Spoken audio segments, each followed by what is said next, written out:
नमस्कार, हमारा खास कार्यक्रम आर पार देख रहे हैं आप और मैं हूं आपके साथ वर्षा मौर्य। तो हरियाणा में केजरीवाल की एंट्री ने उनके विरोधियों की धड़कनें बढ़ा दी हैं, क्योंकि केजरीवाल के हरियाणा में चुनाव प्रचार से समीकरण बदलने की उम्मीद है, जिसका आगाज आज होने वाला है।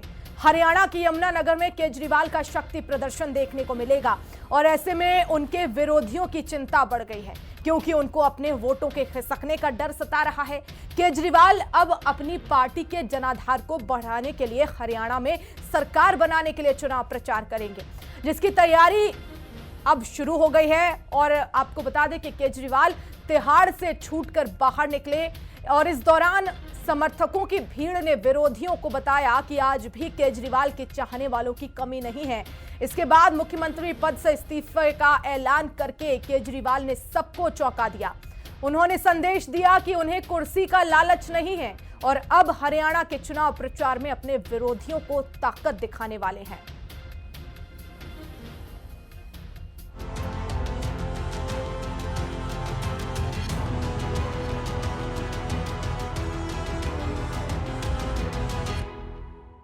हरियाणा में विधानसभा चुनाव को लेकर सभी पार्टियां अपनी अपनी दावेदारी पेश कर रही हैं, लेकिन इस चुनाव में सबकी नजर आम आदमी पार्टी पर रहने वाली है, क्योंकि वो पूरे दमखम के साथ हरियाणा के चुनाव में ताल ठोक रही है और अब केजरीवाल के आने से समीकरण बदलने की उम्मीद है।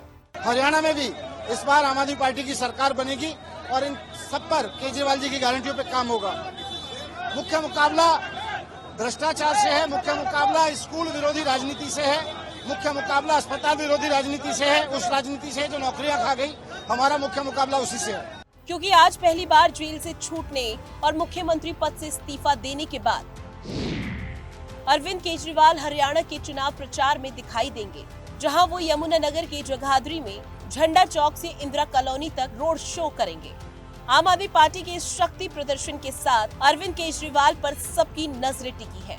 वो इस चुनाव में पहली बार अपनी जन्मभूमि हरियाणा में प्रचार करते हुए नजर आने वाले हैं, जहां दिल्ली मॉडल की गूंज सबसे ज्यादा सुनाई देगी। वैसे हरियाणा में बीजेपी और कांग्रेस के बीच दिखाई दे रही सीधी टक्कर क्या केजरीवाल के बाहर आने से बदल जाएगी? क्या हरियाणा में आम आदमी पार्टी और सत्ता के दावेदारों के बीच अब सीधी लड़ाई होगी? ऐसा दावा आम आदमी पार्टी नेताओं के जरिए किया जा रहा है।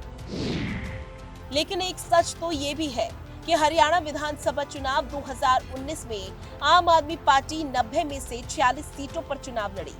सभी 46 की 46 सीटों पर आम आदमी पार्टी उम्मीदवारों की जमानत जब्त हो गई। पूरे राज्य में 69,839 वोट ही आम आदमी पार्टी के उम्मीदवारों के खाते में आए, जो कुल वोटों में से सिर्फ 0.48% है।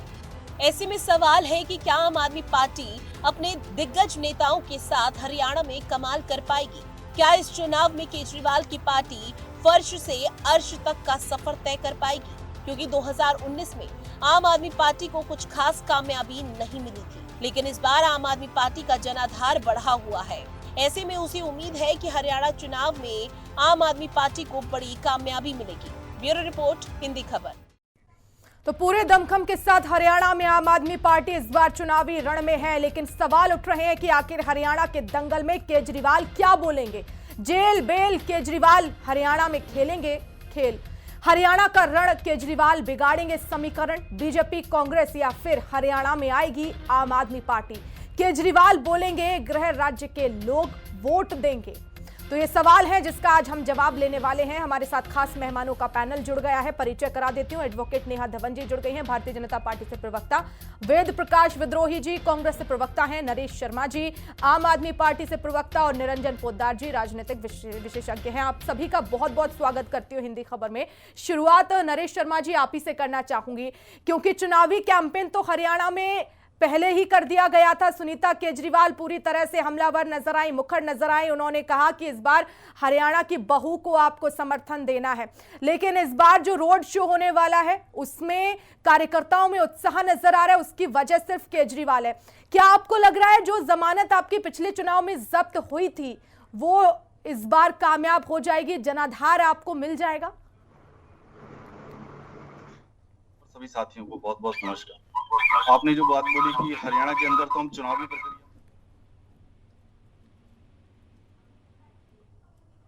आपकी आवाज नहीं आ रही है सर। हमारे 10 दिन के अंदर हमारे 40 रोड शो थे। हेलो, जी जी अब आपको आवाज आ रही है मेरी? जी, आवाज आ रही है। हमने 15 दिन के अंदर 45 रैलियां करी और 10 दिन के अंदर हमने 40 से ज्यादा कम से कम रोड शो। और हमारे जितने भी शीर्ष नेतृत्व में सुनीता केजरीवाल जी, अरविंद केजरीवाल जी की अनुपस्थिति में बहुत मजबूती से चुनाव लड़ रही थी और चुनाव का माहौल जो सर है, आपकी आवाज ठीक से नहीं पहुंच रही है, हम फिर से जुड़ने की आपसे कोशिश करेंगे। नेहा धवन जी, क्योंकि इस बार एक बड़ी चुनौती पेश करते हुए अरविंद केजरीवाल सामने आ रहे हैं और वो कई आरोप लगा रहे हैं हरियाणा में कि कोई विकास नहीं हुआ, स्वास्थ्य व्यवस्थाएं ठीक नहीं है, भ्रष्टाचार हो रहा है, और ऐसे में अब हरियाणा में केजरीवाल पर भरोसा जताइए। क्या आपको लग रहा है कि आम आदमी पार्टी हरियाणा में आपको चुनौती दे सकती है?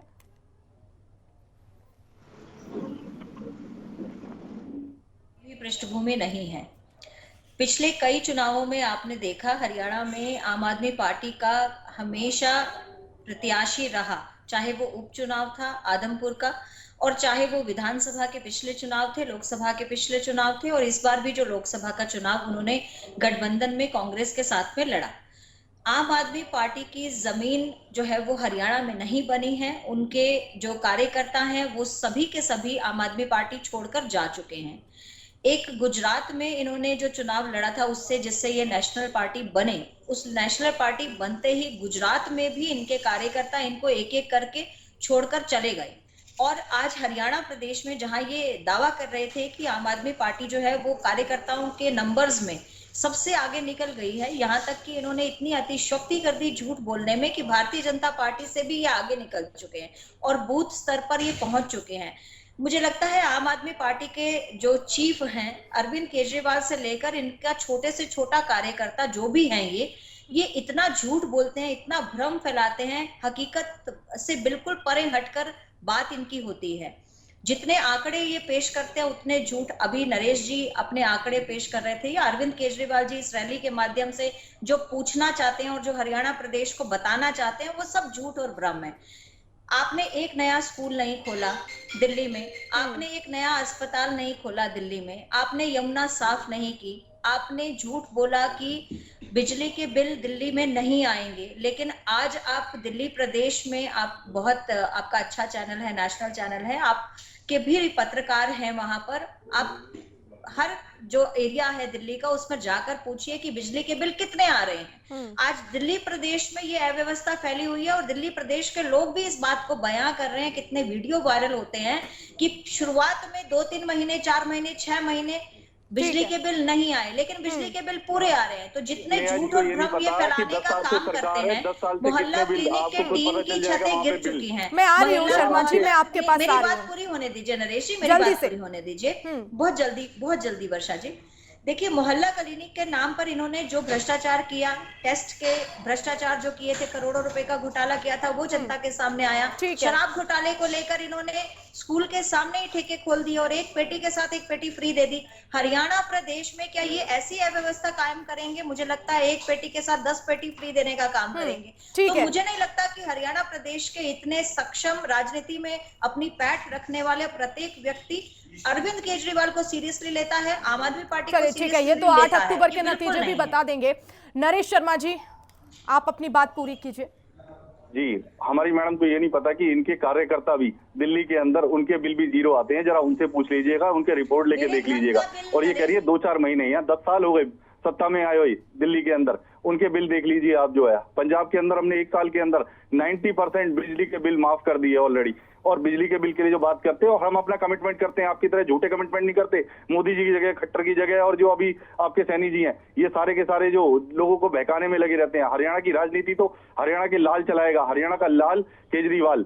और जब हरियाणा के लोग, जब आपके मोदी, गुजरात के लोग मोदी को बना सकते हैं, तो हरियाणा के लोग तो ऑलरेडी अपने बेटे को, जो एक बहुत बड़े राजनीतिक भविष्य उन्होंने देखा, जिन्होंने दिल्ली के ऊपर राज कर रहे हैं, आज तक दिल्ली के ऊपर कोई राज नहीं कर पाया, और हरियाणा का बेटा राज कर रहा है। गर्व होता है हरियाणवी लोगों को, एक पढ़ा लिखा शिक्षित जो IIT करने के बाद में और अपना IAS बनने के बाद में राजनीति के अंदर आया, और हरियाणा वालों को गर्व रहता है कि हमारे बच्चे भी आज के टाइम में बहुत अच्छी शिक्षा में और राजनीति के अंदर भी ऊपर नाम कर रहे हैं। तो हरियाणा वासी तो देंगे ही ना अपने बेटे को जो ऐसे काम कर रहा है, जो देश के लिए काम कर रहा है, आपके लिए काम कर रहा है। आज तक कोई राजनीति के अंदर ये नहीं हुआ। मैं तो इनसे जवाब पूछना चाहता हूँ नेहा जी से, आज तक इनकी मोदी जी की सरकार आने के बाद कितनी बार पेंशन इन्होंने बंद कर दी? मोदी जी भी 4-4 बार की पेंशन ले रहे हैं, जब मुख्यमंत्री थे उसकी भी, प्रधानमंत्री थे उसकी भी।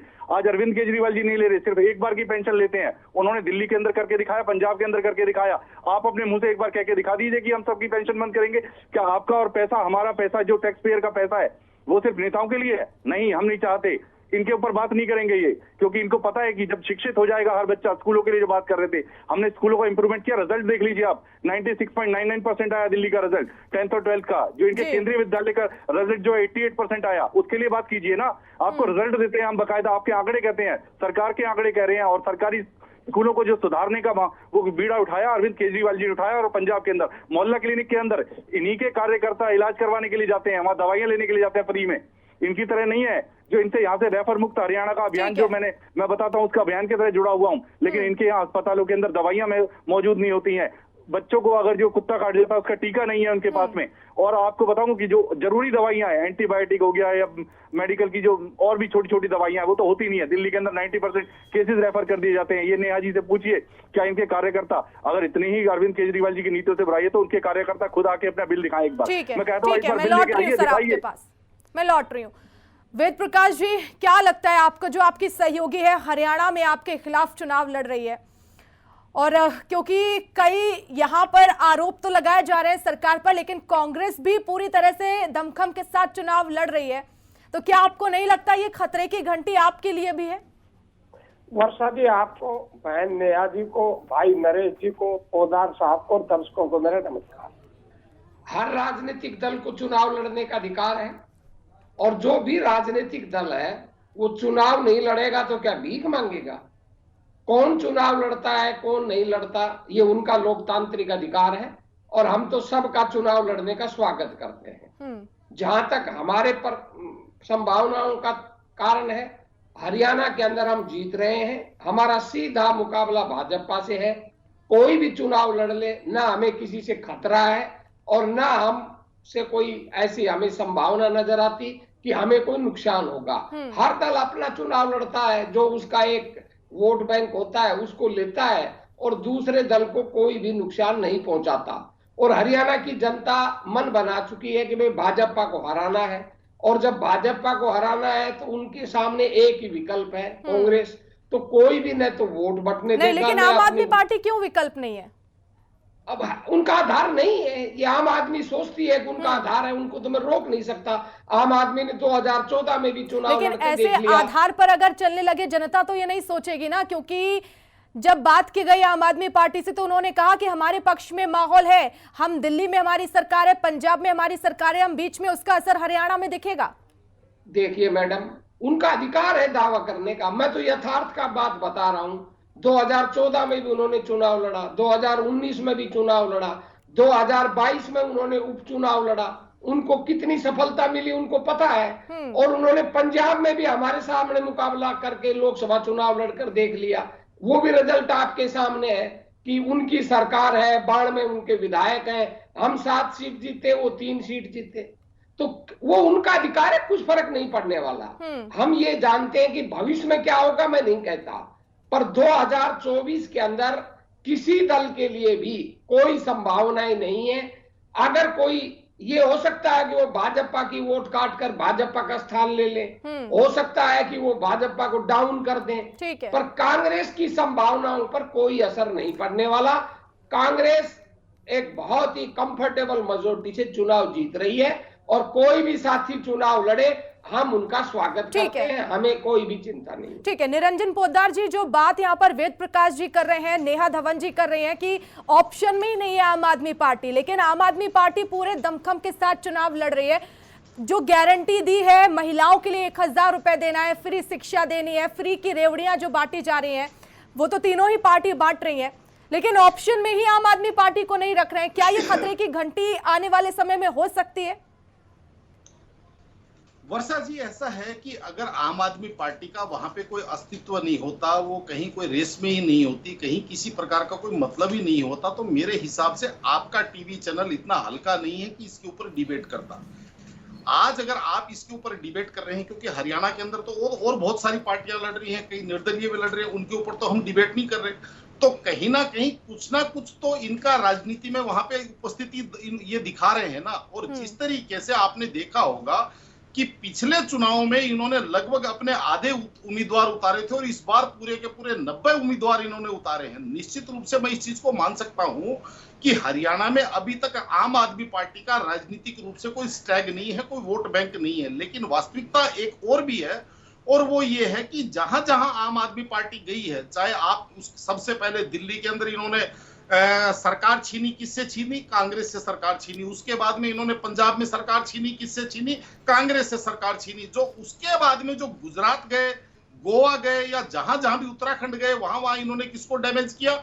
इन्होंने कांग्रेस को डैमेज किया। और इस बार भी अगर ये ऐसी इनकी कोई उपस्थिति, या जिस तरीके से विद्वान विद्रोही जी बोल रहे थे कि अगर ऐसा कोई मतलब ही नहीं होता, तो मुझे एक बात बताइए, एक 20-25 दिन तक क्यों मंत्रणाएं चली गठबंधन की? क्यों राहुल गांधी जी ने कहा कि भाई मैं आम आदमी पार्टी के साथ गठबंधन के पक्ष में हूं? और उस समय क्यों ये बैठकें हुई, क्यों अपना समय इन्होंने खराब किया? कहने का तात्पर्य ये है कि हो सकता है आम आदमी पार्टी वहां जीतने की स्थिति में ना हो, लेकिन यह जरूर है कि कई सीटों पे खेल बिगाड़ने की स्थिति में जरूर उपस्थिति अपनी दर्ज करा सकती है।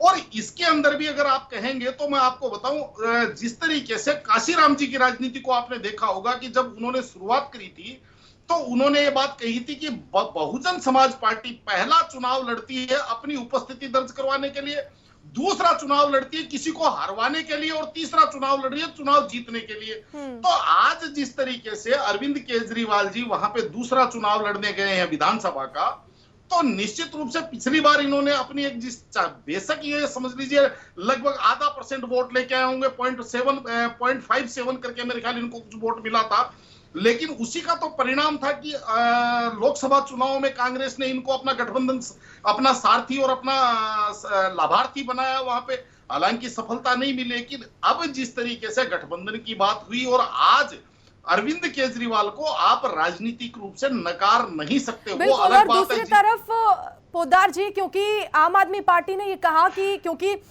हरियाणा से सटा हुआ दिल्ली और पंजाब में अगर आम आदमी पार्टी, तो इसका असर हरियाणा में दिखेगा, और दूसरी तरफ अगर क्योंकि वोट अगर कटते हैं, कहीं ना कहीं आम आदमी पार्टी भले जीते ना, लेकिन कहीं ना कहीं कुछ सीटों पर तो इसका असर होगा। तो इसका आखिर फायदा किसको होगा, नुकसान किसको होगा?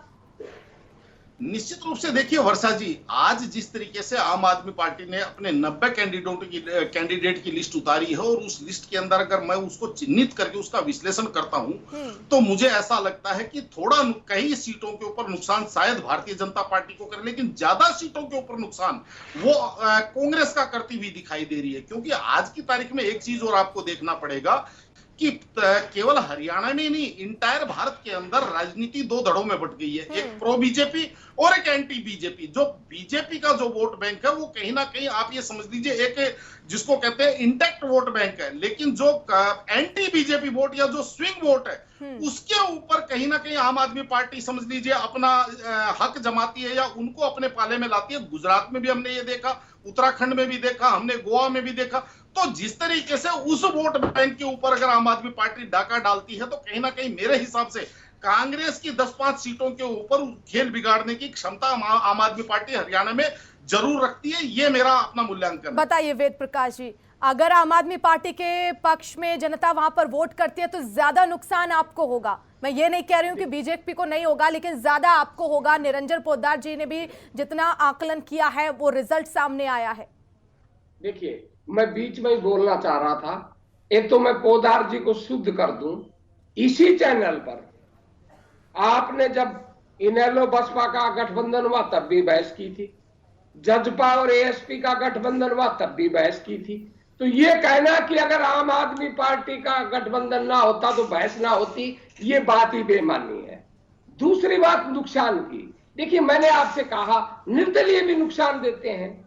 कोई ये कहे कोई निर्दलीय उम्मीदवार चुनाव लड़ता वो नुकसान नहीं देता, जो भी पोटेंशियल कैंडिडेट होते हैं, प्रभावशाली, ताकतवर, चाहे वो आप पार्टी से लड़ ले, चाहे निर्दलीय लड़ ले, वो कहीं न कहीं किसी को नुकसान देते हैं। ये तो कटु सत्य है। और कोई भी दल जब अपनी रणनीति बनाता है तो इस नुकसान और फायदे को देखकर बनाता है। तो हमें पता है कि आम आदमी पार्टी का कौन कौन कैंडिडेट है। पोदार जी को शायद हरियाणा के एक हल्के की जानकारी ना होगी, मैं तो एक हल्के के एक व्यक्ति को जानता हूं, कौन कौन आप पार्टी को खड़ा है, किस बैकग्राउंड का खड़ा है। मैं उस चर्चा में नहीं जाना चाहता, क्योंकि मैं उस बहस में ही नहीं पढ़ना चाहता। तो मेरा ये मानना है कि हमें कोई बहुत लंबा चौड़ा नुकसान नहीं होने वाला। जो रूटीन का नुकसान है वो तो होगा। वो अगर आप मान लो 2 मिनट के लिए आप पार्टी खड़ी नहीं होती और जो कैंडिडेट प्रभावी है उन्होंने आम आदमी पार्टी की टिकट ले ली, तब भी वो नुकसान करते और अब भी करेंगे। और मैं आपको जो ये कह रहे हैं ना कि हमने उनके लिए भाई गठबंधन के लिए प्रयास किया, भाई आप अधूरे तथ्य ना रखें। आप पार्टी राष्ट्रीय स्तर पर हमारा सहयोगी कल भी था, आज भी है और आगे भी रहेगा। आप पार्टी ने हमसे रिक्वेस्ट की थी गठबंधन की राहुल गांधी से, राहुल गांधी ने हमको कहा संभावनाएं तलाशें, हमने संभावनाएं तलाशी और आप पार्टी ने हमसे कुछ सीट मांगी, हमने कुछ निश्चित सीट उनको बताई कि दे देंगे। वो उन निश्चित सीटों पर तो मान गए थे, पर वो सीट की बजाय ऐसी सीट चाहते थे जो हमारी जीती हुई सीट थी। इस बात पर हमारा गठबंधन नहीं हुआ, तो हम उनको ना अछूत, मैं खत्म कर रहा हूं, ना तो हम उनको अछूत समझ रहे हैं, ना हम उनको अपना दुश्मन समझ रहे हैं। मैंने कहा हर दल को अधिकार है अपना चुनाव लड़ने का, पर मैं पूर्णतः आपके सामने बड़े विश्वास के साथ कह रहा हूं, हमें कोई नुकसान नहीं होगा। ठीक है नरेश शर्मा जी, पहल आपने की थी कि आप कांग्रेस से गठबंधन हरियाणा में करें, लेकिन सहमति नहीं बन पाई। क्या आपको लग रहा है वाकई में वेद प्रकाश जी सही कह रहे हैं, आपने पहल की थी? वर्षा जी, वेद प्रकाश भाई हमारे बड़े भाई हैं और बहुत ही राजनीतिक सूझबूझ से बहुत पुराने राजनीतिक रहे हैं, तो उन्होंने बात की। लेकिन एक थोड़ी सी इसके लिए करेक्शन है, क्योंकि राहुल गांधी जी ने खुद पहल इनके खुद की मीटिंग के अंदर की थी। ये थोड़ा सा करेक्शन करना चाहता हूँ। और हम जो है हमारी पार्टी ने हम केंद्रीय हमारी टीम वेद भाई आपके बीच में नहीं, एक मिनट सुन लीजिए। वेद प्रकाश जी रुक जाइए ना, आपने अपनी बात खत्म कर दी, रुक जाइए अब। वेद भाई हर बार यही बात रहती है वेद भाई, क्योंकि बात तो ये आई थी कि राहुल गांधी ने खुद पहल की है, लेकिन आप यहाँ पर ये बात कह रहे हैं तो मुझे मेरा हक बनता है कि मैं नरेश शर्मा जी से उसका जवाब लूं। रुक जाइए ना थोड़ा वेद भाई, एक मिनट, एक सेकंड देखिए, नहीं बोलूंगा मैं। रुक जाइए विद्रोही जी, क्योंकि मुझे नेहा धवन जी के पास भी जाना है, वो इंतजार कर रही है। मैं खत्म ही कर देता। राघव चड्ढा जी ने स्वयं स्वीकार किया है कि वो केसी वेणुगोपाल पर गए थे, विवाद कहाँ रह गया। ठीक है, अब नरेश शर्मा जी। वेद भाई आपको पता है, सबसे पहले राहुल गांधी जी ने मीटिंग के अंदर CWC की मीटिंग के अंदर बोला था कि हमें आम आदमी पार्टी के लिए कहीं ना कहीं विकल्प रखना चाहिए, क्योंकि हम ऑलरेडी अलायंस का हिस्सा है। और हम मना नहीं कर रहे हैं, हम ऑलरेडी इंडिया अलायंस का हिस्सा है और इंडिया अलायंस के हिस्से के तहत जो भी है हमारा शीर्ष नेता दोनों तरफ से बात करता है। और राहुल गांधी ने पहल की और हमारे नेता भी उसके लिए, क्योंकि अरविंद केजरीवाल जी नहीं थे तो अरविंद केजरीवाल जी इसके लिए रिस्पॉन्सिबल होते। लेकिन आज अरविंद केजरीवाल जी, क्योंकि चुनाव का माहौल हो गया, हमारे 90 कैंडिडेट खड़े हैं और मजबूती से चुनाव लड़ रहे हैं। आज बिगुल बच चुका है। माननीय अरविंद केजरीवाल जी आपने देखा कि पहुंच चुके हैं मैदान के अंदर और बाकायदा हरियाणा का लाल होने के नाते हरियाणा की जनता बहुत प्यार करती है। हरियाणा की जनता पूर्ण रूप से ये प्यार, लेकिन वोटों में कितना तब्दील होगा ये तो 8 अक्टूबर ही बताएगा। नेहा धवन जी बताइए, मोदी जी के गढ़ के अंदर भी आपको पता है कि कितनी वोट लेके आए थे। नेहा धवन जी, देखिए वर्षा जी, हम सब राजनीतिक आंकलन करने वाले लोग हैं, राजनीति में हस्तक्षेप रखते हैं और हरियाणा प्रदेश के जो भी लोग राजनीति को समझते हैं वो ये बात जानते हैं कि ये कांग्रेस के लिए कहीं ना कहीं एक दबाव का विषय, या मैं कहूंगी कि घबराहट हो सकती थी कि वो घबराहट थी जो उन्होंने आम आदमी पार्टी के साथ गठबंधन की बात की थी। लेकिन निरंजन जी की बात से मैं बिल्कुल भी सहमत नहीं हूं कि हरियाणा प्रदेश में आम आदमी पार्टी का कोई वर्चस्व है, क्योंकि हरियाणा प्रांत की जो राजनीति है वो निरंजन जी भी जानते हैं, वेद प्रकाश विद्रोही जी भी जानते हैं कि बहुत अलग सा सिनेरियो है। और इस अलग सिनेरियो में नरेश जी की बात कतई फिट नहीं बैठती कि इस बार कौन सा लाल जो है वो हरियाणा की कमान संभालेगा। अरविंद केजरीवाल तो कतई नहीं हो सकते, वो लाल नहीं है जो हरियाणा प्रदेश की राजनीति को संभालने का काम करेंगे। दूसरी बात उन्होंने कहा कि हमने शासन किया, सत्ता चलाई। देखिए, भारतीय जनता पार्टी तो सेवा के भाव से आती है। प्रधानमंत्री जी भी अपने आप को सेवक बोलते हैं और उसी सेवा के भाव से ही हमने हरियाणा प्रांत में पिछले 10 वर्षों से सरकार बनाई है। निरंजन जी से और नरेश जी से मैं एक बात साझा करना चाहूंगी कि देखिए, राजस्थान हो, छत्तीसगढ़ हो, मध्य प्रदेश हो, आदमपुर उपचुनाव हो या फिर विधानसभा और लोकसभा के पिछले चुनाव हो 2019 के, हमेशा आम आदमी पार्टी की जमानत जब्त हुई है और सबसे बड़ी बात, नोटा से भी कम परसेंटेज ऑफ वोट मिला है। यानी कि राजस्थान, छत्तीसगढ़ और मध्य प्रदेश में हालात ऐसे थे, आदमपुर उपचुनाव में हालात ऐसे थे कि उनको 1% वोट भी नहीं मिला है। 0.9 तक सिमट गए, कहीं 0.78 तक सिमट गए। आप 1% वोट भी हरियाणा में नहीं लेकर गए हैं, तो मुझे लगता है कि ये बहुत ही अतिशयोक्ति होगा इस बात को कहना कि अगली सरकार आम आदमी पार्टी की सरकार है या फिर बहुत मजबूती से आप चुनाव लड़ रहे हैं। इसमें मुझे बहुत अतिशयोक्ति लगती है और मुझे ये लगता है कि आम आदमी पार्टी के कार्यकर्ताओं को अभी और मंथन और चिंतन की आवश्यकता है। हरियाणा प्रांत की राजनीति को समझने में उनको ठीक है। निरंजन जी, 10 सेकंड में समय की बेहद कमी, आपसे लास्ट कमेंट में चाहूंगी इस पर। वर्षा जी, मैं तो इतना ही कहूंगा कि विद्रोही जी बहुत सीनियर व्यक्ति हैं, लेकिन विद्रोही जी आप बहुत बुद्धिशील हैं। लेकिन मैं भी सन 1988 से राजनीति को कवर भी कर रहा हूं, लिख भी रहा हूं और बोल भी रहा हूं। तो आप ऐसा ना कहिए कि मुझे हरियाणा की पृष्ठभूमि का ज्ञान नहीं है। और दूसरी बात, अभी जो बहन कह रही थी बीजेपी की प्रवक्ता, मैं आपको एक चीज और बताऊं, राजनीति के अंदर, हमारे हरियाणा के अंदर एक कहावत है कि आदमी जेर से ही शेर बनता है। तो जब शेर भी पैदा होता है तो इतनी सी जेर होती है।